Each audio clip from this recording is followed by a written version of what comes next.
Წონების აქცია გრძელდება სახელმწიფო უნივერსიტეტის მაღლივი კორპუსის შესასვლელი თბილისის ზღვის მიმდებარე ტერიტორია და საცხოვრებელი კორპუსების ეზოები.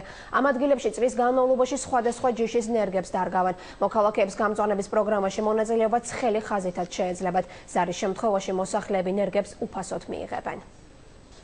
უნივერსიტეტის მაღლივი კორპუსის მიმდებარე ტერიტორიაზე დღეს 500 ნერგი დაირგო. ამჯერად ტექნიკური უნივერსიტეტის სტუდენტებმა ახალი ნერგები ცნობილ სახეებთან ერთად დარგეს.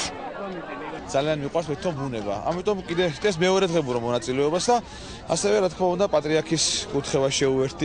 თვალიდან თბილისელებს საკუთარი ეზოების გამწონება თავად შეეძლებათ. მერიაში ცხელი ხაზი შეიქმნება, რომლის საშუალებითაც მსურველები 12-მდე სხვადასხვა ჯიშის ნერგებს უფასოდ მიიღებენ. სპეციალისტები ამბობენ, რომ ნერგების მოვლა მარტივი პროცესია და მათი გახარება მოქალაქეებს არ გაუჭირდებათ. ძალიან ადვილი პროცესია, ნერგს დარგავს. წყალს დაუსხავს, თუ გვალვა, შეატყობს და ნიადაგიდან კიდე მორწყავს და გაახარებს.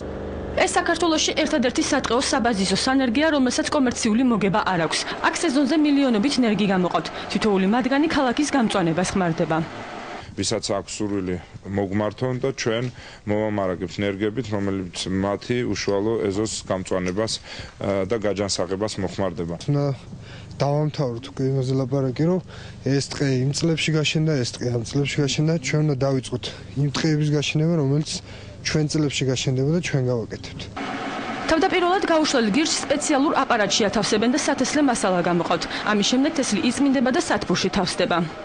ხდება გირჩის დაშლა, ანუ გამოშრობა რომ დაიშალოს. შემდეგ გადადის ეს გირჩი უკვე სპეციალურ დანადგარში, სადაც ხდება ამ გირჩიდან თესლის გამოღების პროცესი, რომ სათესი მასალა გამოვიღოთ და აქედან გამოღებული თესლი, შედარებით არაკონდიცირებული თესლი გადადის უკვე სპეციალურ სეპარატორში, სადაც ხდება მისი გაწმენდა და დახარისხება.